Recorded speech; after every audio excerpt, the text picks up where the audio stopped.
तो आइए स्टूडेंट्स, अब हम लोग मैथ्स का एक नया टॉपिक शुरू करते हैं जिसका नाम है सीक्वेंस और प्रोग्रेशन।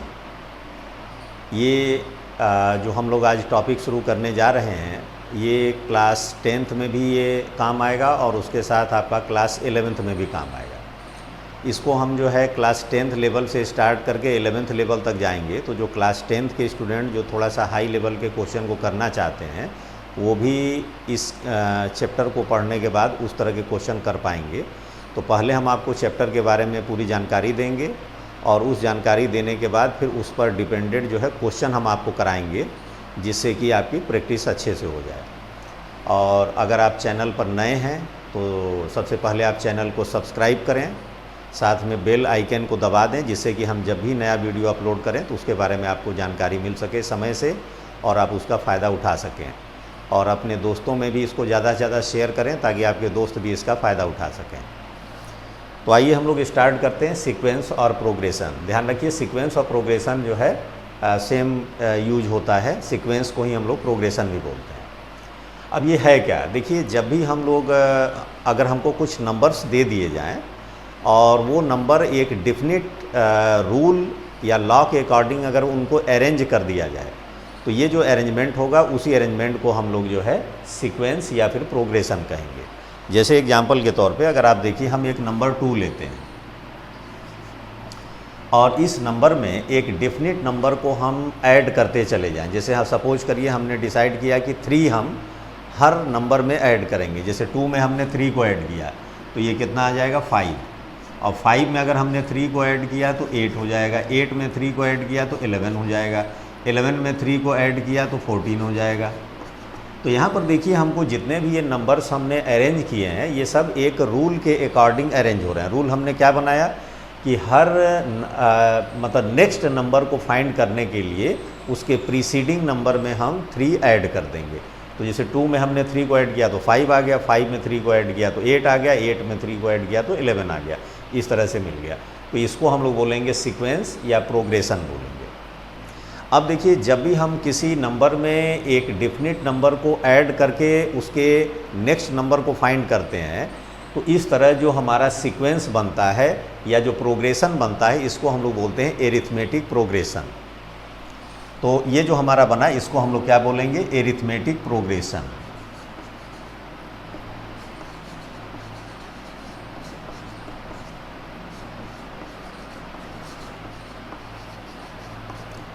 और इसको हम लोग शॉर्टकट में एपी भी लिखते हैं।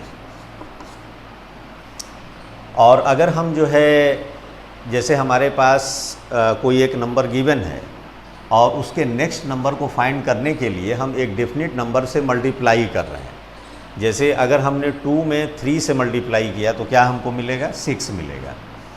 6 में अगर हमने 3 से मल्टीप्लाई किया तो 18 मिलेगा। 18 में अगर हमने 3 से मल्टीप्लाई किया तो 54 मिलेगा। इस तरह से ही मिलता जाएगा। तो जब भी हम जो है नेक्स्ट नंबर को फाइंड करने के लिए उसके प्रीसीडिंग नंबर में एक डेफिनेट नंबर से अगर हम मल्टीप्लाई कर रहे हैं तो इस केस में जो हमको प्रोग्रेशन या जो सीक्वेंस मिलता है इसको हम लोग बोलते हैं geometric progression.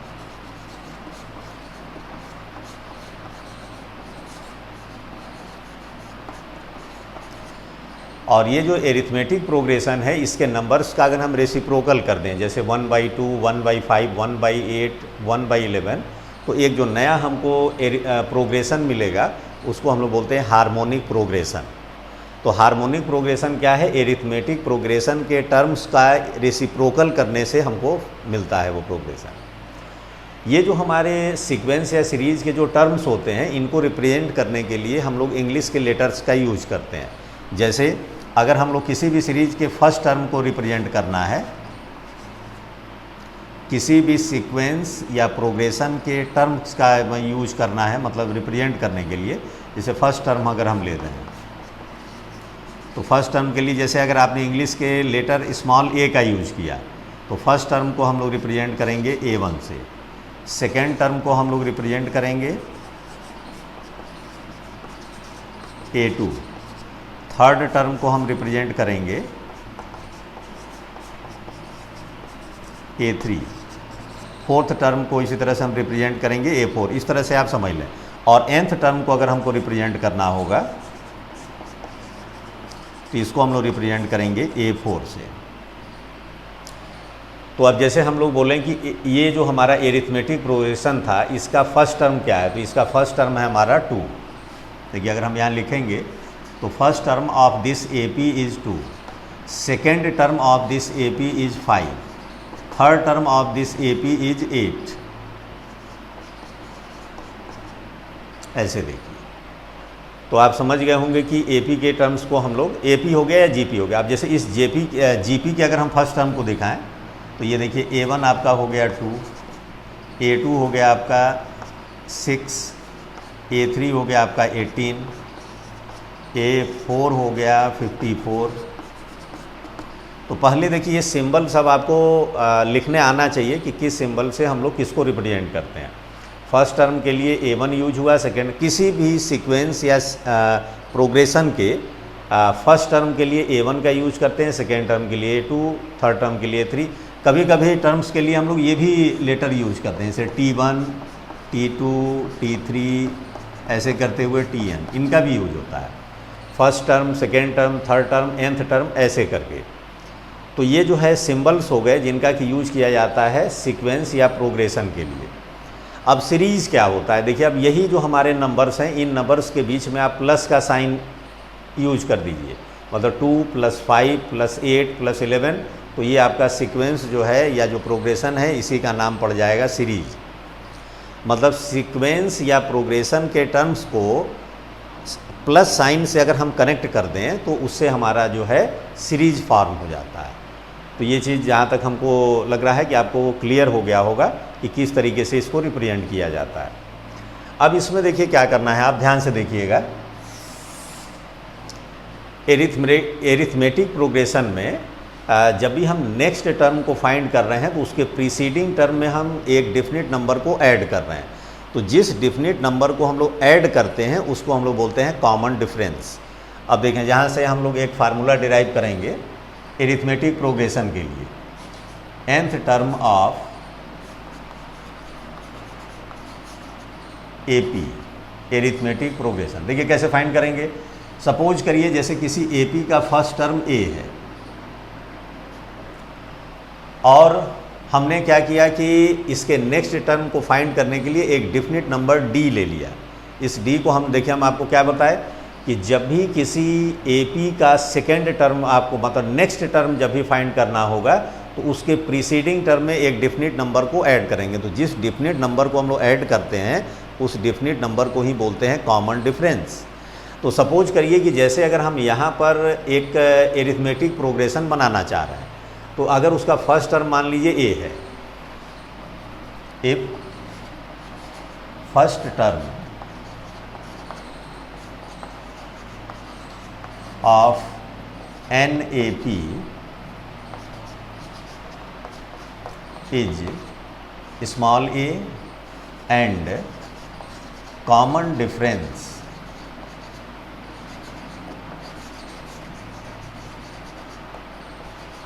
is small d, then the AP, इस केस में AP क्या हो जाएगा। तो देखिए इसका फर्स्ट टर्म हमने क्या लिया है A। अब रूल क्या है कि अगर फर्स्ट टर्म में आप कॉमन डिफरेंस को ऐड करोगे तो सेकेंड टर्म मिल जाएगा। अगर आप सेकेंड टर्म में कॉमन डिफरेंस को ऐड करोगे तो थर्ड टर्म मिल जाएगा। थर्ड टर्म में कॉमन डिफरेंस को ऐड करोगे तो फोर्थ टर्म मिल जाएगा। ऐसे करके देखिए आपको ये AP मिल गया। अब सपोज करिए कि आपको इस AP का nth टर्म फाइंड करना है, तो कैसे मिलेगा। तो nth टर्म ऑफ AP, ये देखिए फार्मूला हो जाएगा आपका AN = देखिए अब इसमें आप अगर ध्यान से देखिए तो जो हमारा फर्स्ट वाला टर्म था इसमें था A + 0 × D। भाई D का टर्म नहीं है, मतलब D में 0 से मल्टीप्लाई है। सेकेंड टर्म है तो देखिए A + 1 × D है।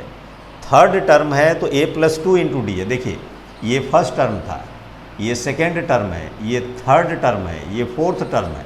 तो आप एक चीज़ ध्यान दे रहे हैं कि सभी, अब देखिए जैसे ये A लिखा हुआ है तो हम इस A को ऐसे तो लिख सकते हैं A + 0 × D। तो आप एक चीज़ ध्यान दीजिए कि जितने भी हमारे यहाँ पर टर्म्स हैं सभी में ए डी देखिए सब में आ रहा है।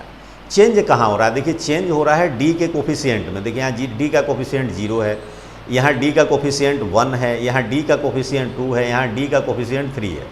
तो आप एक चीज़ गौर कर रहे हो कि जो आपका टर्म है नंबर ऑफ टर्म, जैसे ये 4th टर्म है तो 4 में से 1 को माइनस किया तो 3 आ गया। ये देखिए 3rd टर्म है तो 3 में से 1 को माइनस किया तो 2 आ गया। तो आप समझ जाइए कि अगर हमको nth टर्म फाइंड करना है तो a, और nth टर्म फाइंड करना है तो n में से 1 को माइनस करिए तो n माइनस 1 और इंटू डी। ये देखिए AP के nth टर्म का फार्मूला आपको मिल गया। तो अब जैसे अगर हम आपसे कहें कि find 5th term of the given AP।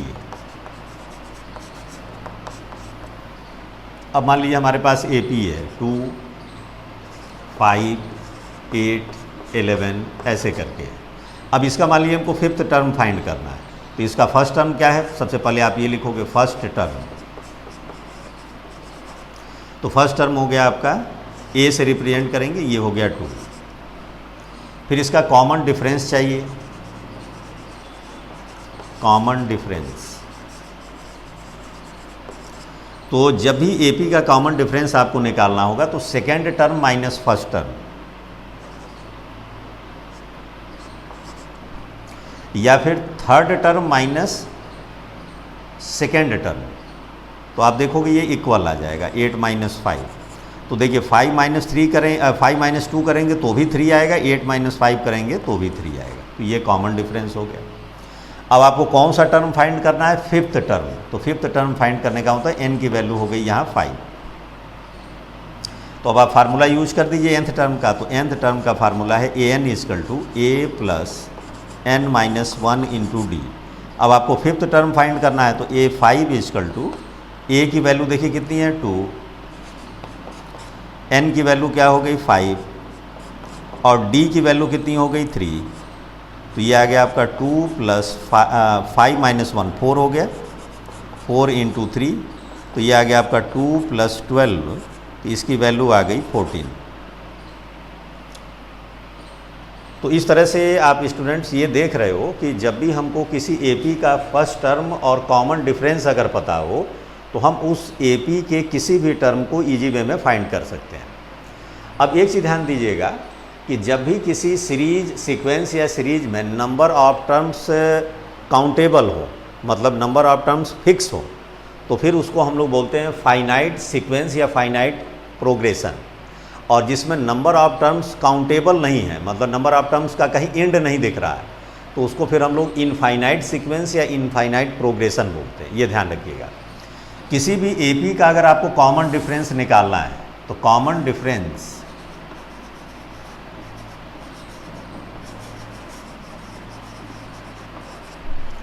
Of AP ये हो जाएगा D इजकल टू, याद रखिएगा, second term minus first term equal to 3rd term minus second term equal to 4th term minus 3rd term. ऐसे करके आप निकालेंगे और ये सभी आप देखेंगे इक्वल आएगा। तो AP में क्या है कि जब भी आपको कॉमन डिफरेंस क्वेश्चन से निकालना हो तो आप क्या करें, second term minus first term. देखिए यहाँ निकाल करके 5 माइनस 2 कितना आ जाएगा 3, 8 माइनस 5 3, 11 माइनस 8 3, 14 माइनस 11 3। तो ये सब जो है आपके कॉमन डिफरेंस हो गए। तो ये देखिए AP का पहले हमने बेसिक आपको कॉन्सेप्ट एक बता दिया है। अब इस पर बेस्ड हम लोग पहले कुछ क्वेश्चन करते हैं और उसके बाद फिर हम लोग जो है नेक्स्ट टॉपिक पर आएंगे। तो इसका स्क्रीनशॉट ले लीजिए, स्क्रीनशॉट लेकर के इसको पहले आप नोट कर लीजिए।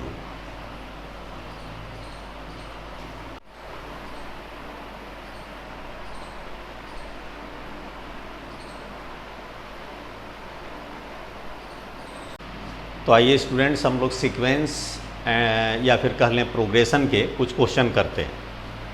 इसमें देखिए फर्स्ट क्वेश्चन है, right the first 5 terms of each of the sequence. ये सीक्वेंस के nth टर्म गिवन है देखिए 3 क्वेश्चन यहाँ दिए गए हैं, सभी क्वेश्चन में nth टर्म गिवन है और आपको इन सब के 5 टर्म्स फाइंड करने हैं। तो देखिए पहला है इसमें an इजकल टू n+2। अब देखिए हमको फर्स्ट 5 टर्म्स फाइंड करने हैं, तो पहले फर्स्ट टर्म फाइंड किया जाए। तो फर्स्ट टर्म इसका हो जाएगा a1 इजकल टू n की जगह 1 रख दीजिए, तो 1 इंटू 1+2, तो ये आ गया 1 इंटू 3, मतलब ये आ गया आपका 3। फिर a2 क्या हो जाएगा,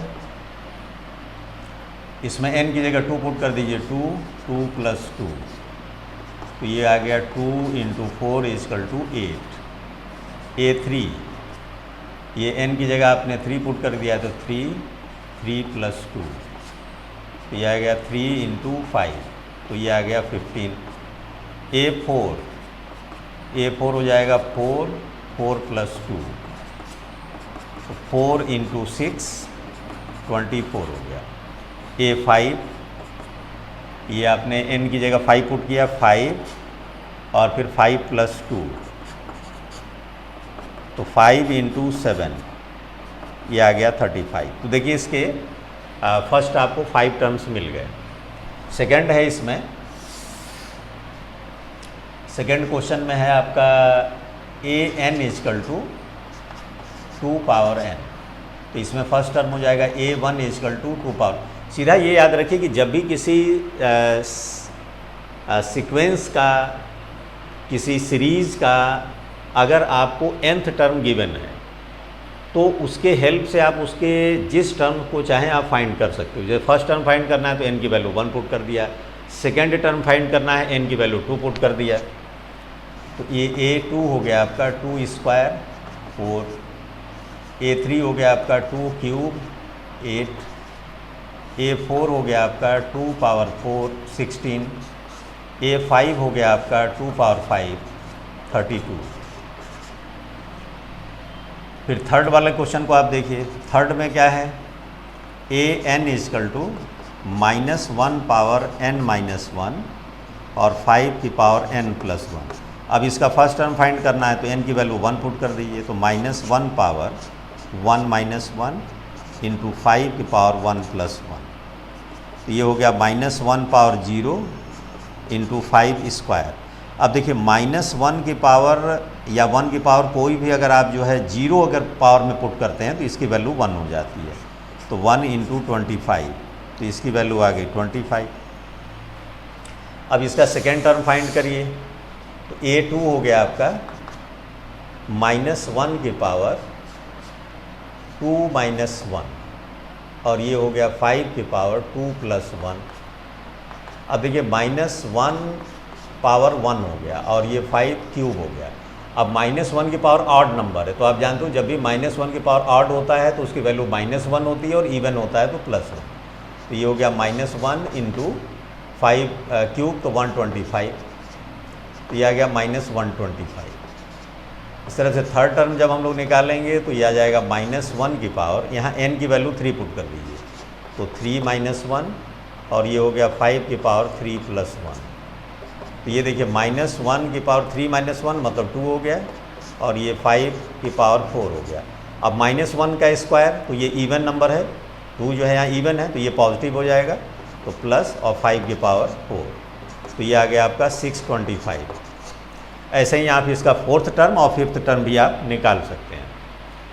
तो आपके बुक में जो है ये पहला एक्सरसाइज इसी पर बना हुआ है, जो हमने ये 3 क्वेश्चन आपको बताए हैं। अब जैसे इसी में डायरेक्ट मान लीजिए कि फर्स्ट 5 टर्म्स ना बोल करके बोला होता है कि ये जितने भी सीक्वेंस के nth टर्म गिवन है इसका आप जो है 10th टर्म फाइंड करिए, कुछ नहीं करना है, बस सीधा n की वैल्यू आपको यहाँ पर 10 पुट कर देते तो सीधे आपको 10th टर्म मिल जाता। तो इस तरीके से आप जो है ये क्वेश्चन कर सकते हैं। तो पहले इसका स्क्रीनशॉट ले लीजिए, फिर इस टाइप के जितने क्वेश्चन हैं पहले उसको आप प्रैक्टिस करिए। देखिए मैथ के लिए आप एक चीज़ ध्यान रखिएगा कि मैथ में आप जितना ज़्यादा क्वेश्चन प्रैक्टिस करोगे उतना ही आप मैथ सीखते जाओगे, और जितने कम क्वेश्चन प्रैक्टिस करेंगे आपका मैथ उतना ही वीक होता चला जाएगा। अब किसी भी एक्सरसाइज में जैसे अगर किसी टीचर ने आपको 3 क्वेश्चन बता दिए तो आप अपने से कम 10 क्वेश्चन ट्राई करो। अपना जो रेगुलर बुक है वो या फिर साइड बुक है उससे ले करके जितना ज़्यादा आप क्वेश्चन की प्रैक्टिस करोगे उतना आप जो है परफेक्ट बनते जाओगे मैथ में। ये रूल आप एकदम ध्यान से बैठा लीजिए अपने दिमाग में। और जो भी स्टूडेंट जो कहते हैं कि हमारा मैथ वीक है, तो आप सीधा समझ जाइए कि वो मैथ की प्रैक्टिस नहीं कर रहे हैं। आप अपने डेली के रूटीन में ये फिक्स कर लो कि भाई हमको डेली कम से कम 1 घंटा मैथ का प्रैक्टिस करना है। चाहे त्यौहार आ जाए, चाहे बर्थडे आ जाए, कुछ भी हो जाए, पहले मैथ का प्रैक्टिस कर लेंगे, उसके बाद ही कोई काम करेंगे। तो अगर आप ये रूल फॉलो करोगे तो सीधी बात है कि आपका मैथ जो है और स्ट्रांग होता चला जाएगा। अगर आप चैनल पर नए हैं तो चैनल को लाइक करिए, सब्सक्राइब करिए और बेल आइकन को ज़रूर दबा लीजिए।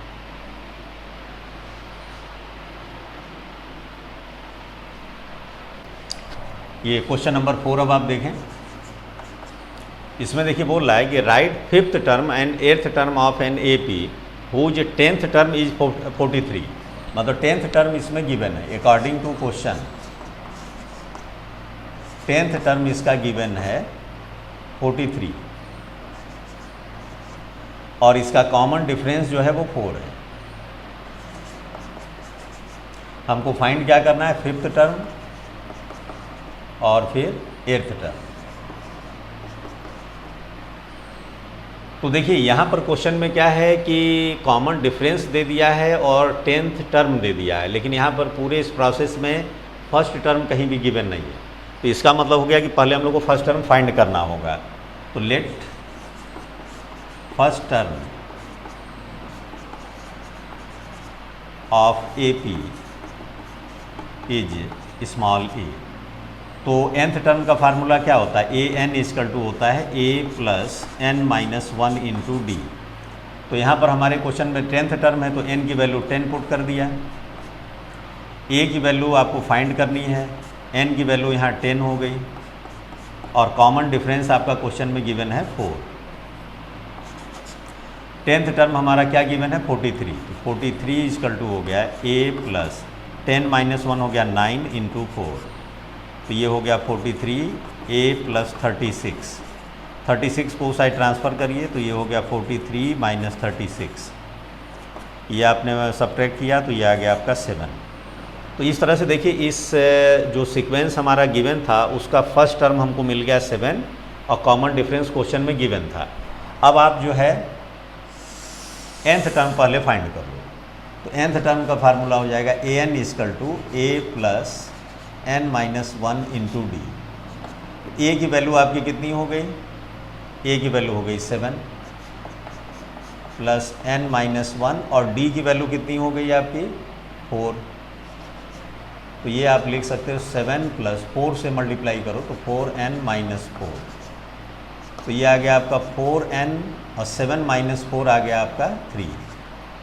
तो अगर आप ध्यान से देखें तो ये क्वेश्चन आप जो पहले क्वेश्चन कर रहे थे उसी का एक फॉर्म आ गया ये, ठीक है।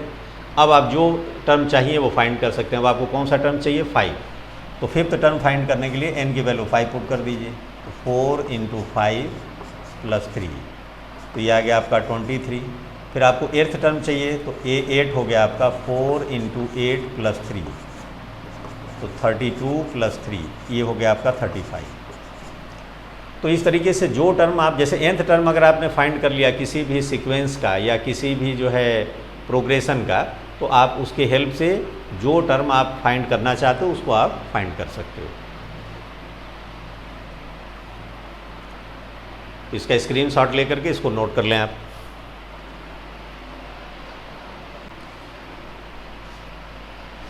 अब यह 5th क्वेश्चन देखिए आप यहाँ पर। इस क्वेश्चन में है कि the 5th term of an AP is 11 according to question. पहले ये नोट किया कीजिए कि क्वेश्चन में क्या गिवन है। अकॉर्डिंग टू क्वेश्चन देखिए 5th टर्म यहाँ गिवन है 11 और 9th टर्म है इसका 7। तो फाइंड 16th टर्म, आपसे A16 की वैल्यू पूछी जा रही है। अब इस क्वेश्चन में अगर आप देखें तो इसमें ना तो फर्स्ट टर्म गिवन है ना कॉमन डिफरेंस यहाँ पर गिवन है। तो पहले आपको क्या करना पड़ेगा कि ये क्वेश्चन में कंडीशन गिवन है, इसके हेल्प से आपको फर्स्ट टर्म और साथ में कॉमन डिफरेंस फाइंड करना होगा। तो आप क्वेश्चन स्टार्ट करने से पहले आप क्या लिखोगे कि let first term and common difference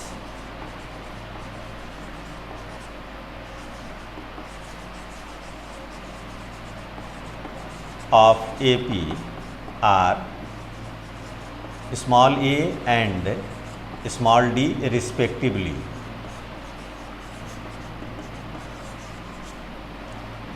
तो इसमें देखिए nth टर्म का हमारे पास क्या फार्मूला होता है, a n equal to a plus n minus one into D. अब हमारे पास क्या गिवन है, फिफ्थ टर्म, तो आप n की जगह 5 पुट कर दीजिए। तो ए 5 इक्वल टू हो गया a plus 5 minus one into d, तो ये हो गया ए प्लस 4d।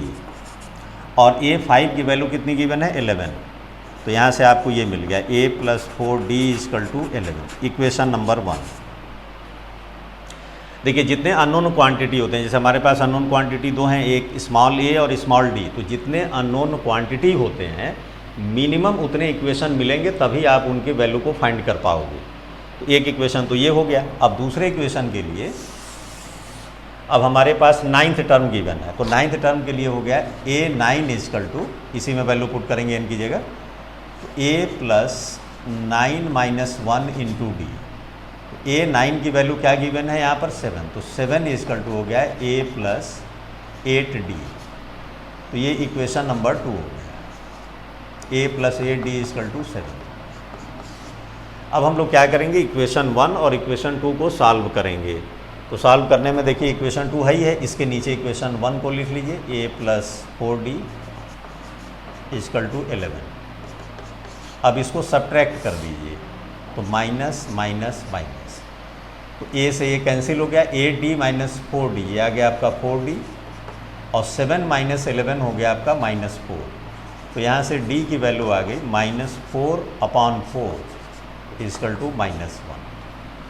तो इस तरीके से देखिए d की वैल्यू मिल गई। अब d की वैल्यू को किसी एक इक्वेशन में पुट कर दीजिए, putting d equal to -1 in equation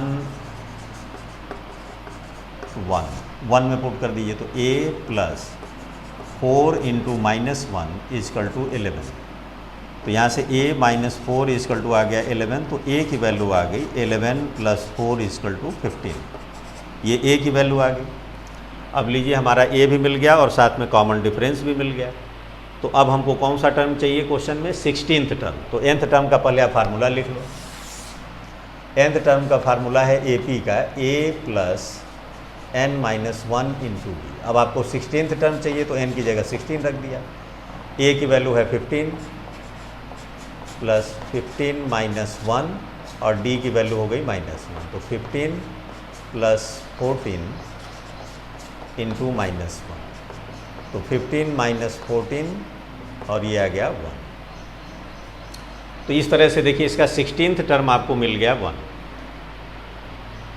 तो जितने तरह के क्वेश्चन आज हमने आपको बताए हैं, उन सभी क्वेश्चन के उस तरह के क्वेश्चन आप पहले अपने बुक एक्सरसाइज में देख लो।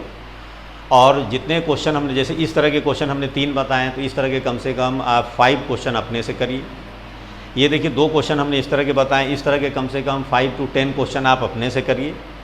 जो क्वेश्चन आपको नहीं आता है उस पर आप टिक करिए, अपने क्लास के टीचर से आप पूछिए, और फिर हम अलग तरीके के क्वेश्चन फिर हम अपने नेक्स्ट वाले वीडियो में अपलोड करते हैं।